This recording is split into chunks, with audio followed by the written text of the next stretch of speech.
La Bible dit, Akab rapporta à Jézabel tout ce qu'avait fait Élie et comment il avait tué par l'épée tous les prophètes. Jézabel envoya un message à Élie pour lui dire que les dieux me traitent dans toute leur rigueur. Si demain à 7 heures je ne fais pas de ta vie ce que tu as fait de la vie de chacun d'eux. Élie voyant cela se leva, s'en alla pour sauver sa vie. Il arriva à Beersheba qui appartient à Juda et il y laissa son serviteur. Pour lui, il alla dans les déserts où, après une journée de marche, il s'assit sous un genêt et demanda la mort en disant « C'est assez maintenant, Éternel, prends mon âme, car je ne suis pas meilleur que mon père. » Il se coucha et s'endormit sous un genêt. Et voici, un ange le toucha et lui dit « Lève-toi, mange. » Il regarde, il y avait à son chevet un gâteau cuit sur des pierres chauffées et une cruche d'eau. Il mangea et but, puis se recoucha. L'ange de l'Éternel vint une seconde fois, le toucha et dit « Lève-toi, mange, car le chemin est trop long pour toi. » Il s'éleva, mangea et but, et avec la force que lui donna cette nourriture, il marcha 40 jours, 40 nuits, jusqu'à la montagne des dieux à Horeb. Je veux juste partager cette pensée pendant quelques minutes et dire, nous avons tous ici des téléphones, des ordinateurs, des choses qui demandent à être rechargées à chaque fois qu'ils doivent être utilisés. Si vous voulez utiliser votre téléphone, votre tablette, votre ordinateur pendant une journée, vous savez que vous devez les laisser en charge au moins pendant toute la nuit pour que pendant la journée, lorsque vous serez en train de l'utiliser, que vous n'ayez pas de problèmes ou de contraintes en l'utilisant. Et bien c'est pareil aussi pour l'être humain. Le corps humain a besoin de se recharger avant une journée. On a toujours besoin de manger quelque chose. Notre corps a besoin d'avoir quelque chose à l'intérieur qui nous permet de nous fortifier, d'avoir la force pour pouvoir affronter la journée. Et ces choses, comme nous sommes en train d'en parler, se rechargent. Cette chose se recharger, c'est valable aussi pour ton corps pour ton corps spirituel. Cette partie de toi qui est spirituelle au-dedans de toi a aussi besoin d'être rechargée. Tout le matin, tout ce temps que nous sommes ici, nous avons besoin d'être rechargés. Nous avons lu dans ces textes, la Bible dit, la nourriture que Dieu donna à Élie lui a donné la force de marcher pendant 40 jours et 40 nuits. Ça veut dire qu'il a eu la force d'affronter les obstacles pendant 40 jours et 40 nuits.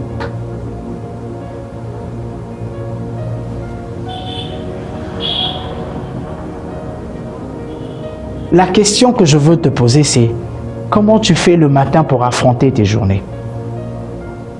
Parce que tout ce temps que nous sommes ici, nous avons besoin de nous recharger chaque matin pour affronter nos journées. Par quoi tu commences ta journée? Chaque être humain a besoin d'un moment de recharge dans sa vie. Il a besoin de se recharger, se ressourcer pour pouvoir affronter sa journée.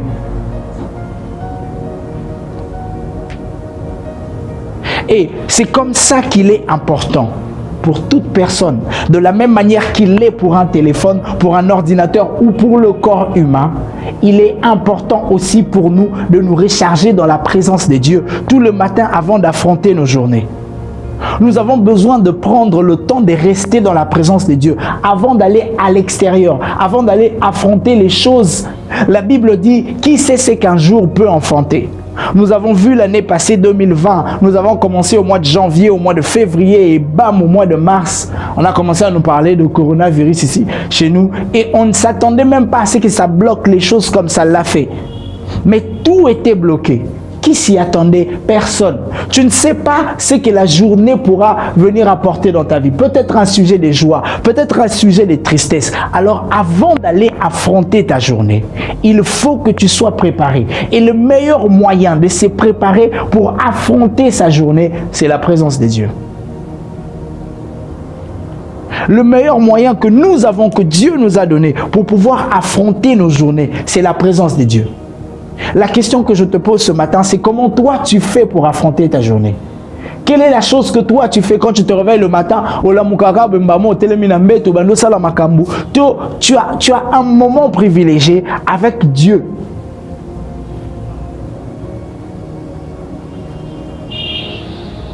Il est bon et bien de manger les matins avant de commencer sa journée. Eh bien, il faut que tu saches aussi qu'au-dedans de toi, il y a un esprit qui a besoin d'être nourri avant de commencer la journée. Il est triste de voir qu'il y a des gens qui sont obèses physiquement et qui sont maigres spirituellement. Ton corps mange beaucoup. Est-ce que ton esprit mange autant que ton corps mange?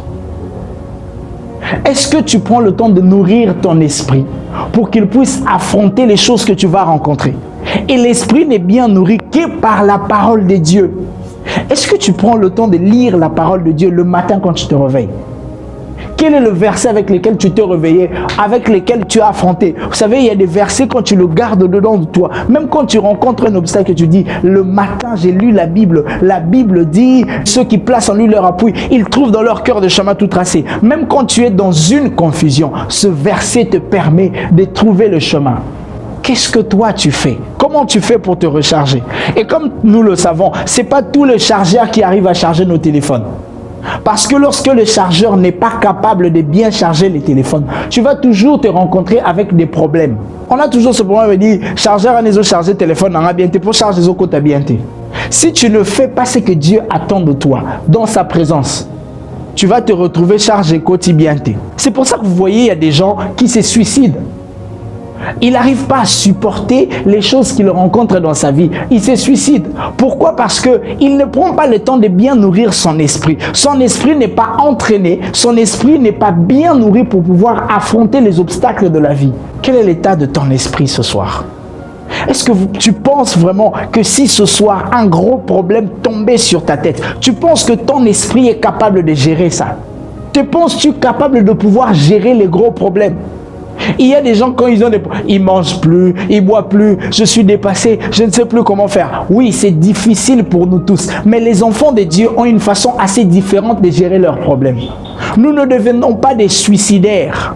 Non, baboye, le quoi baboye, alinga melanae kisi, akufa naye, alembi nae mukili. Les gens au balobake balembi mukili, c'est des gens qui sont faibles spirituellement. Quelqu'un qui est fort spirituellement ne peut pas kobaye mukili. Tu ne peux pas dire que moi je vais quitter ce monde tant que celui qui t'a placé dans ce monde n'a pas encore dit que c'est le temps pour toi de partir. Et il s'assure tout le jour de te donner les désirs de rester dedans. Celui qui veut avoir la force de supporter sa vie, chaque jour doit apprendre à se recharger tout le jour dans la présence de Dieu. La Bible nous dit que Jésus allait prier tous les matins, seul. Les recharges se font seuls, ça ne se fait pas comme ça. C'est vrai que quand on prie comme ça en famille, c'est bon, on prie avec tout le monde. Mais lorsque tu veux te recharger, très souvent, ça se fait tout seul. Quand tu vas prier, tu vas chercher Dieu seul. La Bible dit Jésus allait prier seul, pas avec les disciples, tout seul.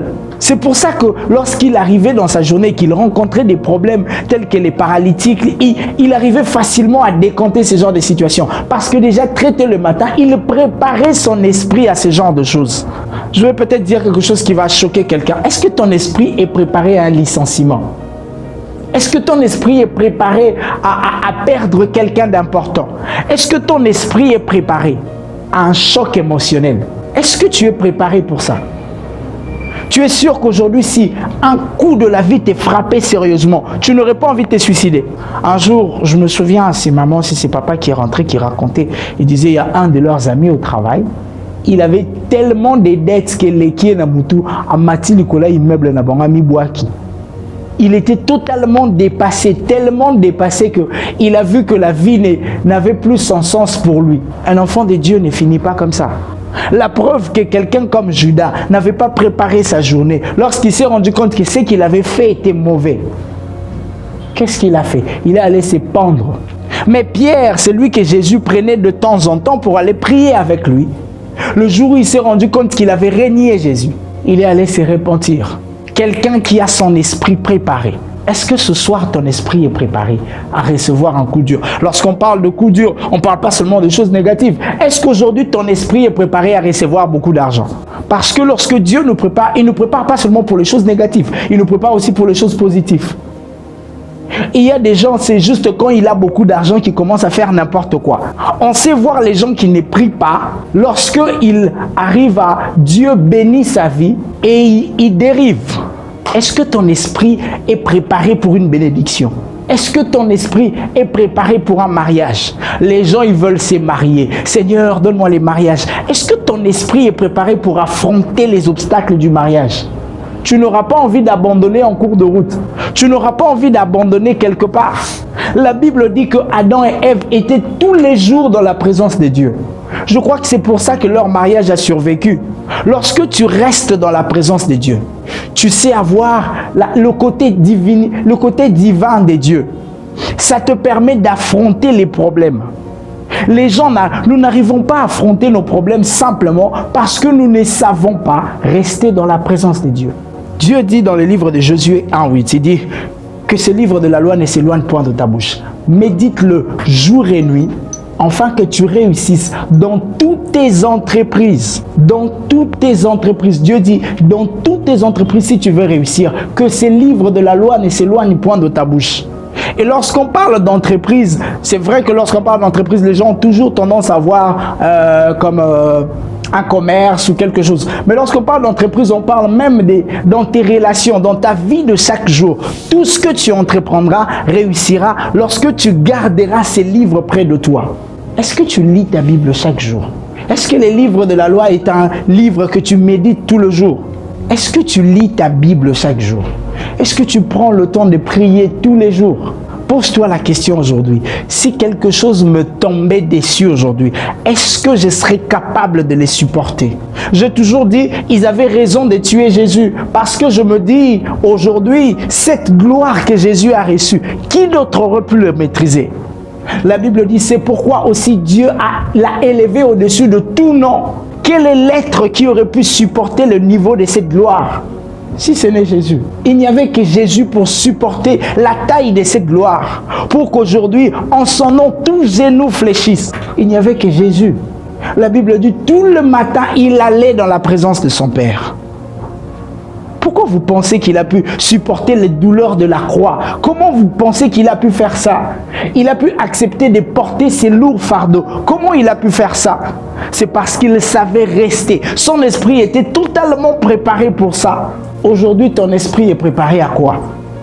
Si un fait, quelque chose tombe sur nous aujourd'hui, est-ce que tu te sens capable? Ton esprit est assez musclé pour supporter ce problème.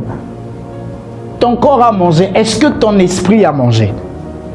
Est-ce que la santé de ton corps est égale à la santé de ton esprit? Y a-t-il cohérence entre ce que tu es physiquement et ce que tu es spirituellement? Il y a des gens qui sont très grands physiquement et chétifs spirituellement. Et Dieu dit à Josué, il dit, fortifie-toi toi-même. Je ne comprends pas ces versets. Seigneur, c'est à toi de fortifier Josué. Dieu dit, fortifie-toi toi-même. Comment je vais faire pour me fortifier moi-même?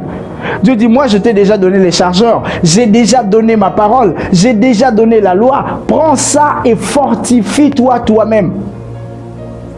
Ça veut dire que tous les jours, si tu veux être fort, tu as déjà la chose qu'il faut pour être fort tous les jours. Tu n'as pas besoin que chaque jour, j'ai déjà laissé ça là-bas. Tu peux prendre ça pour tous les jours te fortifier, tous les jours. Et quand on ne comprend pas ça, Dieu t'a déjà donné les manuels. Il ne t'a pas abandonné. Est-ce que tu es conscient de ce que tu as entre tes mains? Tu as ton chargeur. C'est comme un téléphone qui se plaint. Arnaud a déchargé. Le chargeur, il est juste à côté. Tu es capable de te recharger toi-même, non? C'est comme quelqu'un qu'on a laissé dans une maison avec plein de nourriture qui meurt de faim. Et puis il dit, tu pouvais te servir et manger. Si tu n'as pas mangé, c'est parce que tu ne voulais pas. Il y a des situations dans lesquelles nous nous retrouvons. Nous pleurons parce que nous n'avons pas compris que nous avons la solution à notre portée. Mais la Bible le dit. Il dit, ceux qui placent en lui leur appui, ils trouvent dans leur cœur des chemins tout tracés. Ce n'est pas à l'extérieur, c'est dans leur cœur. C'est au-dedans de toi. Tout ce que tu cherches se trouve à l'intérieur. Dieu a tout placé. La question c'est, est-ce que tu es conscient que tu as déjà la solution? Es-tu conscient que tu as déjà la solution avec toi? C'est dans la présence de Dieu que tu trouveras la stratégie qu'il faut. Être seul dans la présence de Dieu te permet de supporter les attaques de l'ennemi. Et c'est là-bas que tu as les stratégies qu'il faut pour l'affronter. C'est seulement là-bas. C'est seulement là-bas que tu sais qu'est-ce qu'il prépare contre toi. Et Dieu te dit même ce que tu dois faire. La Bible dit, David revenait tout le temps dans la présence de Dieu pour savoir s'il devait monter ou pas. David, tu connais déjà, ce sont des adversaires que tu as déjà affrontés. Pourquoi il faut tout le temps que tu reviennes? David dit, je connais la présence de Dieu. Dieu sait donner les stratégies qu'il faut. Nous sommes dans un combat. Et le seul moyen de se protéger, c'est de tout le jour se recharger dans la présence de Dieu. C'est de tout le jour trouver la force dans la présence de Dieu. Ce qui est bon avec ça, c'est que on n'a pas besoin de rester tout le jour pendant 1 heure du temps. Non. Je peux juste venir, je dis, Seigneur, aujourd'hui, je m'abandonne entre tes mains. Ma journée est entre tes mains. J'ai besoin de toi. Ne m'abandonne pas. Ne me laisse pas. Je suis en train de sortir. Précède mes pas au nom de Jésus. Amen. On n'est pas obligé que tous les jours, que j'ai pris pendant 2 heures du temps. Tous les jours, je l'ai fait pendant 2 heures du temps. Non. Cette recharge s'est faite même pendant 5 minutes. Même pendant que j'ai oublié de le faire à la maison, pendant que je suis en cours de route, je l'ai fait pendant 2 minutes. C'est bon, je suis rechargé. Parce que on va prendre, oh non, on a 8 ans ensemble, on a écouté, le roi a 8 ans, on a bimika mbamoté. Attends, tu peux le faire.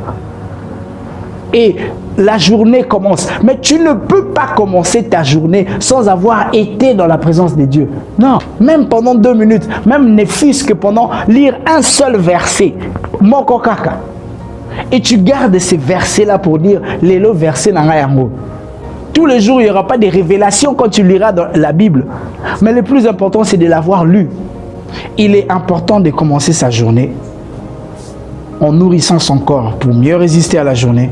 Mais n'oubliez pas qu'il y a aussi un esprit qui a besoin d'être nourri.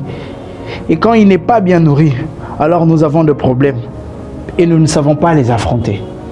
Vous ne devez pas seulement nourrir votre corps, mais aussi votre esprit, car cela aussi est très important. Alors quelqu'un va demander, bon, comment je vais faire pour me recharger? Qu'est-ce qu'il faut que je fasse? Quelle est la chose à faire? Je vais juste citer 3 choses très vite, après nous allons prier. La première des choses, c'est s'assurer d'avoir un rendez-vous quotidien avec Dieu. Un rendez-vous quotidien avec Dieu. Un rendez-vous où tu viens, pas forcément parce que tu as des choses à dire. Parce qu'il y a des jours où tu dis, je viens, moi je n'ai rien à dire. Écoutez, dans la présence de Dieu, le plus important, ce n'est pas d'avoir quelque chose à dire, c'est d'abord de venir. Lorsque 2 personnes s'aiment beaucoup, ils n'ont pas besoin de savoir s'ils auront quelque chose à dire lorsqu'ils vont se rencontrer. Ils veulent d'abord se voir. Et Dieu nous aime tellement que son but principal, c'est d'abord de te voir le matin. Il veut d'abord que tu viennes dans sa présence. Avant tout, avant que tu lui dises combien tu vas mal, combien tu vas bien, combien il t'a béni. Parce qu'il y a des jours où, au lalit, na lobi na butu bakabela ko $100, au lalo au loti déjà ndoto que les loba au kabelo descendant. Makabunyo sona pourquoi les gagner tellement bien que tu as l'impression que le matin tu n'as pas besoin de venir. Non. Tu n'as pas besoin de passer une mauvaise nuit pour te réveiller le matin et prier. Non. Oh là là bien, oh là là ma bé. Les matins, Dieu veut te voir dans sa présence. Que tu aies quelque chose à dire, que tu n'aies pas quelque chose à dire. Les matins, Dieu veut te voir dans sa présence. Donc on n'est pas obligé d'avoir quelque chose à dire pour venir dans la présence de Dieu. Non. Deuxièmement, c'est avoir un cœur sincère. Vous savez, Jésus dit, il dit, vous priez, vous ne recevez pas parce que vous priez mal. Comment ça on prie mal? Il dit, mais vous ne dites pas ce qu'il y a dans vos cœurs. Le problème des gens, c'est que il a besoin de quelque chose. Je ne sais pas qui a installé ces protocoles de quand vous commencez à prier, commencez d'abord par élever le nom de Dieu. Quand vous finissez, après vous demandez pardon parce qu'on ne peut pas demander l'argent avant de demander pardon. Donc il faut d'abord demander pardon et puis après on va demander l'argent. Rien à voir. Lorsqu'on a un cœur sincère et qu'on est conduit par le Saint-Esprit, on n'a pas besoin de protocole. Dieu dit, lorsque vous venez, vous êtes dans la maison de votre Père. Lorsque je vais demander quelque chose à papa, je n'ai pas besoin de protocole. Papa, et tout ce qui a besoin Théo, messieurs, j'ai l'honneur de venir dans votre présence pour vous dire que Mungu est là qui. Non. Quand je viens, je le dis directement, papa et Mungu est là qui. Makambo Sili. Le problème de certaines personnes, lorsqu'ils viennent dans la présence de Dieu, ils parlent beaucoup pour ne rien dire. Ton cœur n'est pas sincère. Et Dieu, il est là, il dit, bon, ça va, tu es venu pourquoi? Seigneur, je t'élève, je t'adore, je t'exalte pas. Tu es venu pourquoi? Oh Dieu, tu es le Dieu de gloire, le Dieu tout-puissant, le Seigneur des seigneurs. Nzambe, tu es venu pourquoi? Et Dieu attend que tu lui dises pourquoi tu es venu, pendant que toi, tu es en train de perdre ton temps à dire des choses que lui n'a même pas encore envie d'entendre. Parce que Dieu n'est pas impressionné par tes belles phrases. Ce n'est pas parce que tu es venu lui dire qu'il est grand, qu'il est puissant, Kende et Simbié, ça l'a touché. Non. Il y a des moments où tout ce qu'il veut, c'est t'entendre dire ce que tu es venu faire dans sa présence. Qu'est-ce que tu veux? Et nos prières ne sont pas sincères. Tu es là, oh Seigneur, tu es le Seigneur des seigneurs, le Dieu tout-puissant, les lits des vallées. Tu ne sais même pas ce que ça veut dire, mais tu dis ça parce que tu avais entendu ça. Qu'est-ce que tu viens dire dans la présence de Dieu? Est-ce que ta prière, elle est sincère? Quand tu es en train d'élever, Seigneur, je t'élève parce que tu es le Dieu qui donne du travail. Non, péché moussalaté. Et là, il dit, c'est pas encore ce que j'ai fait pour toi. Qu'est-ce que tu veux? Seigneur, mon Nazar, l'obikou n'a pas quitté. Vous savez, il y a des prières qui parfois, lorsque les gens les font, on a l'impression qu'ils sont fous. Ils ne sont pas fous, ils sont vrais. Un jour, on était en retraite, j'entendais un ami qui priait. Tout le monde était en train de rire. Lui, priait, il était très sérieux. Abinzam bataille au moko. Baninga nyoso ba bala. Nga comme photographe na ki no kanga ba photo na mabala baninga. Ezalaka nini? Nzambe ngala obala te. Nzambe ngambulo ekoleka te ngala fona bala. Nakendaka kotambola na kanga ba photo na bala baninga bazobota. Nga ata mwana na mukili azate. Aujourd'hui, il est marié. Lorsque tu pries, tu viens dans la présence de Dieu. Dis directement ce que tu es venu dire. Il n'y a pas de protocole. Et nos prières ne sont pas exaucées parce que nous ne sommes pas sincères dans nos cœurs. Quelqu'un qui vient, oh Nzambe, elimbi sangananu, abanino na protocole, akumisi Nzambe tanga silisi, asengi pardon, après tanga asengi pardon, abandesko abando senga Nzambe. Tu n'as pas besoin de tout ça. Donc, deuxièmement, nous devons avoir un cœur sincère. Nos prières doivent être sincères. Dire exactement ce que tu es venu dire. Troisièmement, c'est être sensible et apte à faire ou à prendre la direction que l'Esprit te demande de prendre. Ne fais pas les choses seulement pour ça la marabongo. Qu'est-ce que l'Esprit te demande de faire? N'avance pas dans une direction seulement parce que tout le monde l'a fait. Qu'est-ce que l'Esprit t'a demandé de faire? Ne te mets pas à genoux parce que tout le monde, quand ils adorent, ils se mettent à genoux. Non. Qu'est-ce que tu ressens au-dedans de toi? Le Saint-Esprit, il est là. Le Saint-Esprit dit, tout ce que vous aurez à dire, il vous sera donné à l'instant même. Le Saint-Esprit, il est là. Il est là pour nous rappeler les choses que nous oublions. Mais nous devons être aptes à obéir à la parole du Saint-Esprit. C'est que lui nous demande de faire. Lorsque tu viens, il te dit, commence directement par... Tu sens dans ton cœur... Mais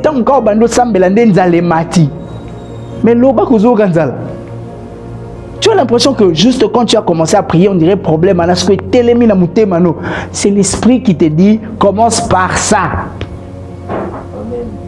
C'est l'Esprit qui te dit, bon, commence par ça. Toi, tu es là en train d'ébiter la bambarambélé pendant que tu sens que ça commence à faire mal. C'est comme si tu es dérangé par ça. Oh, Satana, oh, t'es dans Kumisano Nzambe, t'es.